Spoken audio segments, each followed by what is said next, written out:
you got into this charity work you started your own charity at 21, but before that, you'd worked in South Africa, Kenya again, and then Malawi, and I think it was 2012 where you really honed your focus on supporting secondary students to go to school. And I remember when you were raising money for that, it was a super interesting campaign. I remember reading something in the Bayside Leader. Yeah. I actually found that old article. I forgot that, yeah. I think I know it's one of the things that your partner Janelle really likes about your personality, or loves about your personality, that passion to help people. Thanks, Janelle. And I think that we were speaking before, obviously, about you visiting South Africa or Africa as a kid, and we spoke about the fact that civic mindedness comes from your mum. Why specifically helping people in healthcare and education, and why specifically these two countries?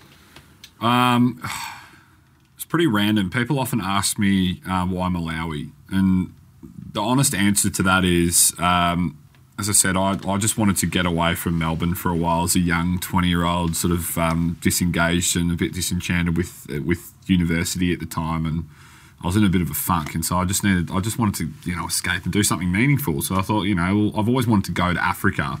I never necessarily had thought, a determined mind to go volunteer and make a difference. But then naturally, I've always been someone that likes engaging with people, and that extends to my interest in travelling, I suppose. So when I was travelling in Africa, I thought, I don't want to just go on safari and do the normal bullshit. I want to actually go and experience a little bit of what it's like to be an African in a rural community. So no better way to do that than explore some NGOs that are out there and do some volunteering. So I'd always wanted to do some wildlife-related stuff. I was a big fan of Lion King when I was a kid.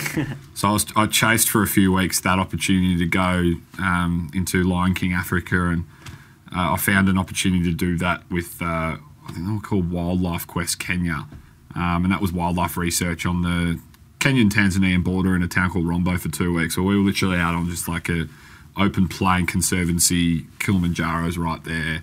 You wake up every morning and there's like a giraffe, 100 metres away from your campsite. You're just like, this is a dream come true. So I had that aspect of my trip sorted, and then I thought next I could either do a couple of countries, but then I came to the decision that I really wanted to just do, 5-6 weeks in one country and really do it well, and understand it and build a bit of a connection with it. And it was completely random online. I think I found an opportunity in, say, Zambia, and then there was another one in Malawi. And I remember one night just after dinner talking to Mum when I was still living at home back in those days, and I said to her, Mum, what do you reckon? Zambia, Malawi, I found these two really cool opportunities. And she just said, oh, I've heard really cool things about Malawi. Maybe give that one a go. And I said, okay. So I picked Malawi completely off the cuff. And when I got there, it had such like a distinct difference from Kenya and Nairobi and Tanzania already. I couldn't really put my finger on it. It's more your sort of everyday African community when you get into Malawi, whereas when you get to Kenya, you get to Nairobi and it's like still like quite a big city. It's a big city. But then as soon as you get out of that, it's so like quintessential what you would associate Africa to be. Whereas when you get to Malawi, it's sort of just like this sort of everyday, almost like working class little place. But the people there were just fantastic from the outset. You struggled not to see a smile on somebody's face, despite, the situations that they found themselves in with nothing. And yeah, through that experience, obviously, I did some education volunteering as a teacher, which was, an enormous challenge at 20. I had classes of like 60 kids. Jesus. Obviously. What were you teaching them? English. Okay. Yeah, and it was a real shit show if I'm honest. Because the schools that I was volunteering at in rural Malawi in the town called Monkey Bay, which I still go back to every year, these schools were struggling, to the point where they didn't have qualified teachers. And you have 8 years of primary school in Malawi and 4 years of high school. So you got a lot of kids at these schools, big class sizes. And most of them are being taught by civil servants, most of them aren't even qualified teachers. So they'd see this like, Mzungu white person coming into town saying, oh, you must be like a really well-equipped, experienced teacher, here, take over the class day one. And I'm like, whoa, you know.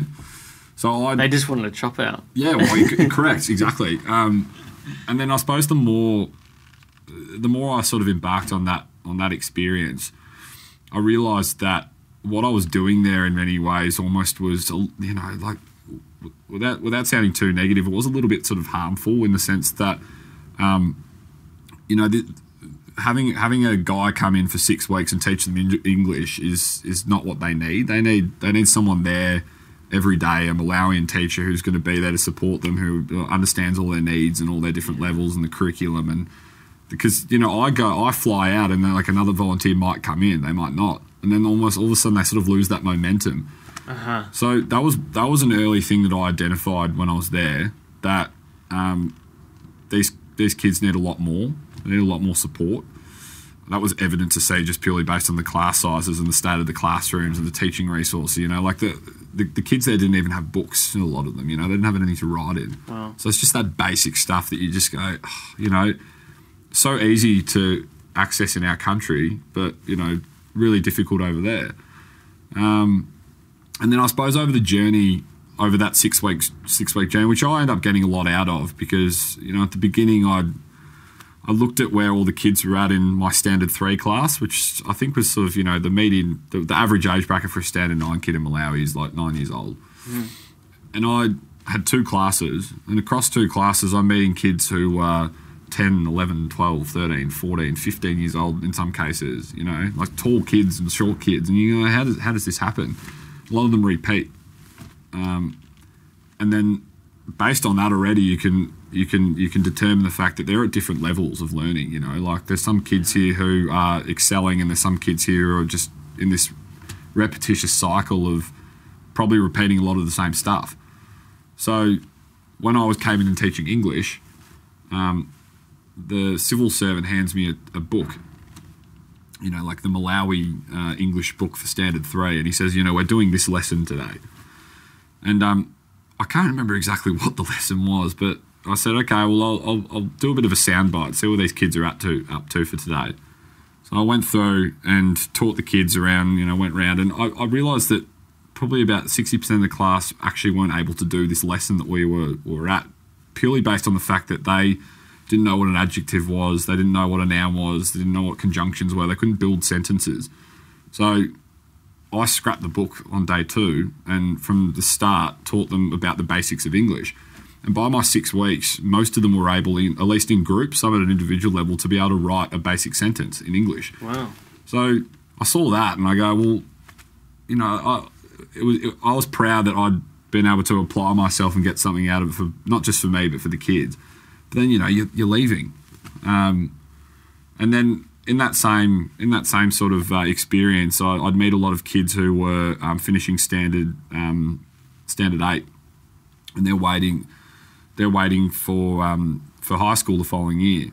But the school system over there works similar almost to our university system, where like the better your enter score is, you know, the better course and university you qualify for. Over there, really? The better you finish on a primary school leaving examination, the better school that you can get into. So, you know, it's a government, private, or like a boarding school. And obviously the fees fluctuate according to the quality of the school. So you'd have kids in Monkey Bay, Malawi, who, you know, are living in the same rural conditions as all their neighbours, who are, you know, really talented and smart, saying, oh, you know, I can get into a private boarding school in Mangochi, which is, you know, 45 minutes up the road, but we can't afford to go, you know. So then you'd meet these kids and you talk to headmasters and you realise that there's a lot of kids in this same predicament. You're like, geez, you know. So I, as a 20-year-old uni student at the time, thought I'd built a connection through some tutoring with some of the kids that I was like, you know, I'd like to work through the headmasters to support you via NGO. But then the more schools you went round to in the area and the more headmasters you spoke to, you just realised sort of the scope of the problem. You know, there was a lot of kids who literally couldn't finish school. Which is giving them some fighting chance of, you know, literacy and an opportunity in life. So if they can't even get through school, you go, well, you know, what's the point? And then when you learn just how little it costs to get them through school, you go, you know, oh, shit, I think we can maybe try and do something about this. So that's where, yeah, Educaring was kind of born, because I got home eventually and had a belated 21st, because I'd had my 21st in South Africa with family after I was in Malawi. And I used that as a fundraiser. And such was the support that we got on the night that we managed to put a smidgen over 100 kids through school with the money raised on that night for a year. Wow. Yeah, so then based on that, obviously you go, well, I can't just get these kids through school for 1 year. You got to do it 4 years. Yeah, I can see where the caring element comes in, because you feel a sense of guilt because you care and you want to do more. And you're conflicted, yeah, totally. Which is a good thing. yeah.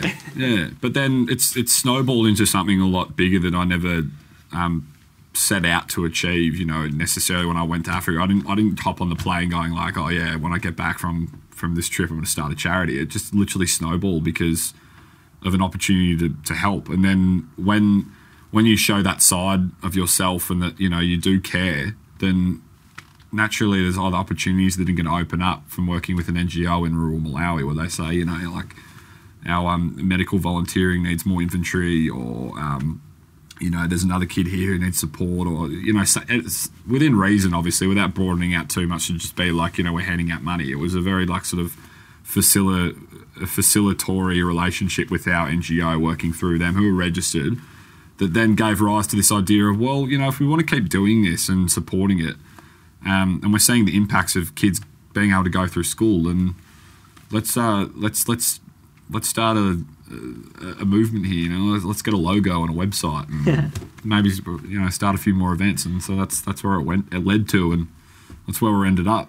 And it's sort of, you can see that you look at problems like, let's say, these kids with the lessons that you were giving them, and you will often look at issues from a strategic point of view, as opposed to let's just throw money at this thing, which I guess what the effective altruism movement is about. Yeah. Like, I remember that Will McCaskill guy made a charity list, and it like showed all the different all the major charities in the world, and like what is the most effective per dollar invested. Yeah.